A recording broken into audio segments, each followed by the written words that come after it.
Hello everyone, welcome to placement वाला। I hope you all are doing very well. तो आप सबको जरूर से पता होगा कि 9 जून से ऑलरेडी टीसीएस का इंटरव्यू स्टार्ट हो चुका है। ठीक है, तो 9 जून मतलब कल का दिन था। तो आज हम लोग आप लोगों के साथ टीसीएस के इंटरव्यू के जो भी क्वेश्चंस आए थे, जो कि एक्सपीरियंस थे, एकदम रियल सा एक्सपीरियंस जो कि कल ही पूछे गए थे, तो सब कुछ हम लोग शेयर करेंगे और हम लोग देखेंगे कि टेक्निकल के क्या क्वेश्चन थे, ईमान ने क्या क्वेश्चन पूछे थे। सो एकदम हम लोग डिटेल्स में जानेंगे। सो प्लीज हमारे वीडियो को एंड तक जरूर देखना। वीडियो को लाइक, शेयर, सब्सक्राइब और कमेंट करना, हमारे चैनल को सब्सक्राइब करना, एंड बहुत सारे ट्रिक्स एंड टिप्स हम बताएंगे, तो उनको भी फॉलो करना। So let's start our video. Okay, so first of all हम जो बात करने वाले हैं वो होने वाला है कि इंटरव्यू का ड्यूरेशन कितना था। ये एक टीसीएस डिजिटल रोल के लिए इंटरव्यू था, जिसका टाइमिंग ड्यूरेशन 35 to 40 मिनट्स था। ठीक है, 3 लोग जो आपके इंटरव्यू पैनल में रहेंगे, एक होगा आपका टेक्निकल इंटरव्यूअर, दूसरा होगा आपका मैनेजर, एंड तीसरा होगा आपका एचआर। ठीक है, इसके बाद हम लोग डायरेक्टली डाइव इन करेंगे जो कि इंटरव्यू क्वेश्चंस पूछे गए थे। ठीक है, तो फर्स्ट जो हमारा क्वेश्चन था, फर्स्ट क्वेश्चन तो आप लोगों को पता है कि कंफर्ट डाउन करने के लिए हम सभी को मतलब जो इंटरव्यूअर्स होते हैं वो हमको थोड़ा सा नर्वस अगर किसी को लगता है, तो पहले कंफर्ट जोन में लाने के लिए उनको इंट्रोड्यूस करने के लिए बोलते हैं। तो first question as usual introduce yourself ही था।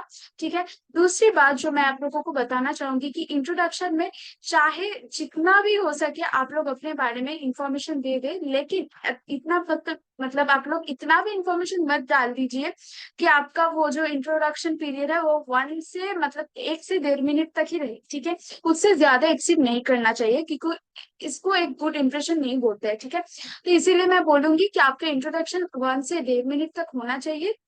और इसमें क्या क्या होना चाहिए, आपका नाम, पहली बात आप कहाँ से बिलोंग करते हैं, आपके फैमिली में कौन कौन है, आप क्या मतलब अभी आप क्या पढ़ रहे हो, आपका प्रीवियस जो एजुकेशनल डिटेल्स है वो आप बता दो, आपका मार्क्स थोड़ा सा बता दो, आप कौन से लैंग्वेज में अभी प्रोफिशिएंट हो, काम करने वाले हो, ये सब कुछ आप लोग डिटेल्स में बता सकते हो। ठीक है, कौन से काम आप करोगे, आपका प्रोजेक्ट कौन से बेस मतलब टेक्नोलॉजी पर बेस्ड है, ये सब आप लोग बता दो। और उसके साथ साथ मतलब मैं बोलूंगी ये एक पॉइंट है कि आप लोग चाहे तो आपका हॉबी और यहाँ पर मतलब इंट्रोडक्शन में दे सकते हो, और साथ ही साथ आपका स्ट्रेंथ और वीकनेस अगर आप लोग मेंशन कर सकते हो तो that will be great. Okay, तो 1.5 मिनट में आपको सब कुछ इन्फॉर्म करना है, और बहुत ही धीरे धीरे करना, बहुत जल्दी से मत बोल दीजिएगा, ताकि इंटरव्यू को सुनने में भी इंटरेस्ट आए, और धीरे धीरे बताना सब कुछ। ठीक है, इसके बाद हम लोग आ जाते हैं सेकंड क्वेश्चन में, जो कि था कि प्रोजेक्ट डिस्कशन। प्रोजेक्ट डिस्कशन बहुत ही डीपली पूछे जा रहे हैं डिजिटल के स्टूडेंट्स के लिए। मैं ये बताना चाहूंगी, पहले भी वीडियोस में मैंने बताया हुआ है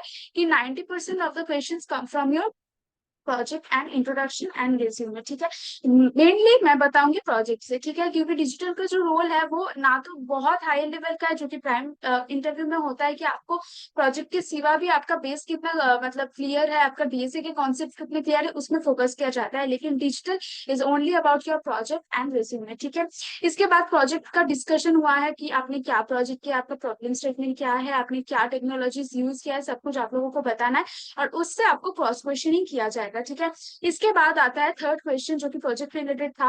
why did you choose Java instead of other languages. तो आप लोगों को यहाँ पर इस आंसर को पॉजिटिवली देना है। ठीक है, ऐसा मत बोलना कि आप लोगों को दूसरा लैंग्वेज पता नहीं था, आप लोगों को दूसरा लैंग्वेज आते नहीं है, ठीक है, आपने सीखा नहीं है इसीलिए आप लोगों ने चूज नहीं किया, ऐसा नहीं बताना है। आप लोगों को कुछ बेनिफिट्स बताने हैं आपके प्रोजेक्ट के, और जावा यूज करने से क्या बेनिफिट आपको मिला है। ठीक है, इस वजह से आप लोगों को आंसर करना पड़ेगा। Always try to move the interview to the positive direction. Okay, don't show your negative side to the interviewer. अगर आपका हो भी नेगेटिव साइड तो भी उसको शो मत करना। ठीक है, ये एक पॉइंट है। इसके बाद आता है पर्पस ऑफ दिस प्रोजेक्ट। तो आप लोग पहले ही प्रोजेक्ट का जो प्रॉब्लम स्टेटमेंट है वो बता देना। ठीक है, इंटरव्यू का आप लोगों को बताना पड़ेगा कि आपका प्रॉब्लम स्टेटमेंट क्या है, क्यों आपने इस प्रोजेक्ट को चूज किया है, आपका प्रोजेक्ट क्यों इस बारे में मतलब आप क्यों इस बारे में इतना जानकारी लेके आप प्रोजेक्ट को करना चाहते हो, what is the benefit of doing this project, and आपके प्रोजेक्ट में ऐसा क्या यूनिक है जो बाहर के प्रोजेक्ट्स में नहीं है। ठीक है, ये भी आप लोगों को मेंशन करना है अच्छे से। Why didn't you use some new technologies. New जो टेक्नोलॉजी अभी बाजार में अवेलेबल है वो सब आपने क्यों नहीं यूज किया है। हो सकता है आपने जावा यूज किया है, एसक्यूएल यूज किया है, पीएचपी यूज किया है, जो कि काफी मतलब अभी तक जो चल रहा है वो मतलब पुराना सा ही है। ठीक है, न्यू टेक्नोलॉजीज के अंदर नहीं पड़ता ये। तो अभी आप लोगों को पूछा जा सकता है कि आपने रिएक्ट में क्यों नहीं किया, नोड.जेएस में क्यों नहीं किया। ठीक है, पूछा जा सकता है आप लोगों को, ठीक है। आप लोगों को मशीन लर्निंग में क्यों नहीं किया, साइबर सिक्योरिटी में क्यों नहीं किया। तो बहुत सारे क्वेश्चंस आप लोगों को फेस करने पड़ सकते हैं, तो आपको पॉजिटिव वे में उसका आंसर देना है, ताकि कन्विंस हो जाए इंटरव्यूअर। और आपको ये भी समझाना है कि आपके लिए जावा क्यों इतना इंपॉर्टेंट है, आपका प्रोजेक्ट में जावा का प्रेजेंस इतना क्यों इंपॉर्टेंट है, क्यों जावा ही यूज कर सकते हैं हम लोग इस प्रोजेक्ट में। ये सब आप लोगों को पॉजिटिव वे में आंसर करना है, ठीक है। इसके बाद आता है आपका क्या क्या चैलेंजेस फेस किया है ड्यूरिंग द प्रोजेक्ट, ठीक है। चैलेंजेस तो आप लोगों को पता ही होगा, बहुत सारे क्वेश्चन में अभी मतलब मैंने जितने भी इंटरव्यूज के एक्सपीरियंस लिया है उसमें ये क्वेश्चन तो कांस्टेंट था कि चैलेंजेस आपने क्या फेस किया है। तो ये आपको रियल टाइम आंसर देना पड़ेगा कि आपने सच में क्या क्या प्रॉब्लम फेस किया है। आपको कुछ पता नहीं था तो आपने सीखा, आपको कुछ ढूंढने में नहीं मिला था, आपने बहुत रिसर्च किया, ठीक है। आपके टीम के अंदर कुछ मतलब किसी को क्या काम देना है उसमें प्रॉब्लम आई थी, ठीक है। तो ये सब आपको बताना पड़ेगा चैलेंजेस आपने क्या क्या फेस किया। इसके बाद what's the thing that makes your project different from others. तो आप लोगों को ये क्वेश्चन बहुत अच्छी तरीके से मतलब प्रिपेयर करना पड़ेगा, ताकि आप लोगों को मतलब दूसरों को समझ आए कि आपका प्रोजेक्ट जो है वो उसका अहमियत क्या है, ठीक है। दूसरे जो लोग हैं उनका भी प्रोजेक्ट काफी अच्छा हो सकता है, तो what makes you stand different from others, right. तो आप लोगों को ऐसे बताना पड़ेगा कि आपका प्रोजेक्ट में ऐसा क्या खास बात है जो अभी अवेलेबल चीजों में नहीं है, ठीक है। इसके बाद आ जाए कि coding question that is asked in the during NQT, ठीक है। तो मैं आप लोगों को बताना चाहूंगी कि टीसीएस एनक्यूटी में आपने जो भी सॉल्व किया था वो भी आप लोग प्रिपेयर करके जाए, और साथ ही साथ थोड़ा सा बेसिक टू मीडियम लेवल का क्वेश्चंस आप लोग पैटर्न जो था, ठीक है। आप लोग को मैंने ऑलरेडी दिया हुआ है कि कुछ लिस्ट मैंने दिया था ब्लाइंड 75 स्ट्राइवर्स की स्ट्रीट, ठीक है। वहां से आप लोग प्रैक्टिस करके जाना, और जो एनक्यूटी में आपने सॉल्व किया था वो भी करके जाना। Encapsulation and abstraction the real life example. Real life example के साथ आपको डेफिनेशन एग्जाम्पल एकदम अच्छे से समझाना पड़ेगा इंटरव्यू को। और लास्ट क्वेश्चन था जेआईटी कंपाइलर के बारे में, ठीक है। तो ये जाता है हमारा टेक्निकल इंटरव्यू, ठीक है। इसके बाद हम लोग आ जाते हैं एमआर क्वेश्चन की तरफ। एमआर क्वेश्चन में फर्स्टली आपको सिचुएशन बेस्ड क्वेश्चन पूछ सकता है, आपको पजल बेस्ड क्वेश्चन पूछ सकता है, लेकिन इसमें सिचुएशनल बेस्ड कुछ क्वेश्चन पूछे गए थे, तो हम लोग देखते हैं, ओके।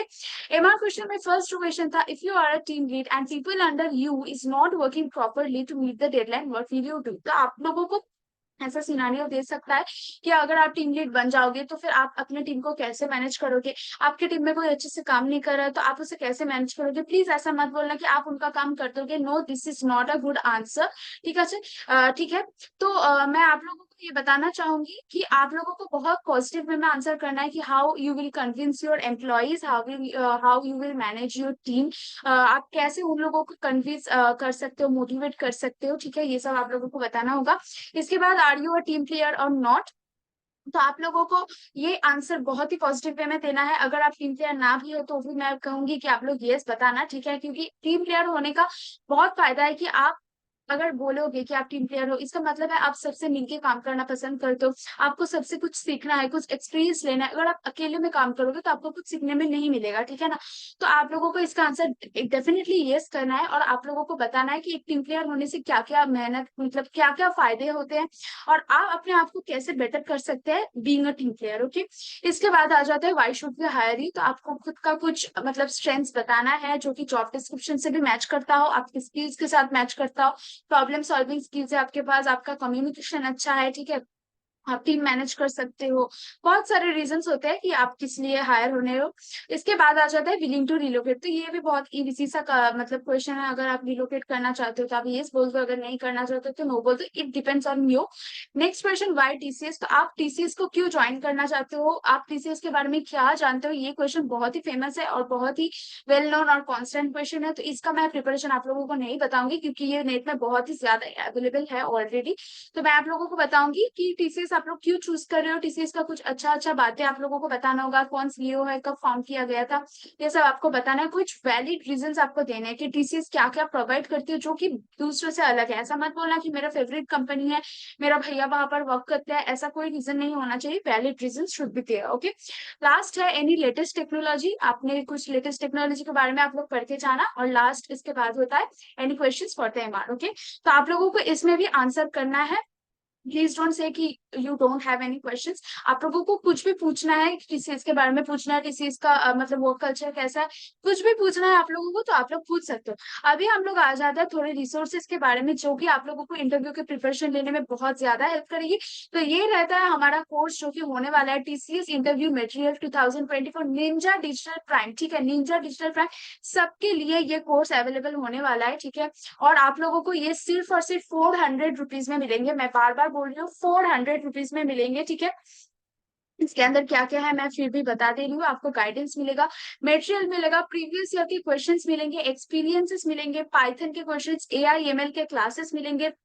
ठीक है, यहाँ पर आप लोग देख सकते हो क्या क्या क्वेश्चंस है। लाइव मॉक इंटरव्यू 4 सेशंस है यहाँ पर ऑलरेडी, और रोज हमारा लाइव क्लास कंडक्ट होता है। ठीक है, according to the students demand we plan our classes. ठीक है, तो हमारे यहाँ पर एचआर के क्लास होते हैं, इसके बाद हमारा कोडिंग के क्लासेस होते हैं। ठीक है, तो आप लोग प्लीज इसे मैं बोलूंगी कि अगर आप लोग को बहुत अच्छे से सीरियसली प्रिपरेशन लेना है तो आप लोग इस कोर्स को बाई कर लीजिए। बहुत सारे वीडियोस अवेलेबल है, पाइथन के है, ये सब आप लोग देख सकते हो। So this will be very beneficial for all of you. So thank you for watching this video till end, and do subscribe our channel, like this video, comment down below that what we can improve in our video, and please subscribe to our channel and like this video. Thank you for watching this video. Bye.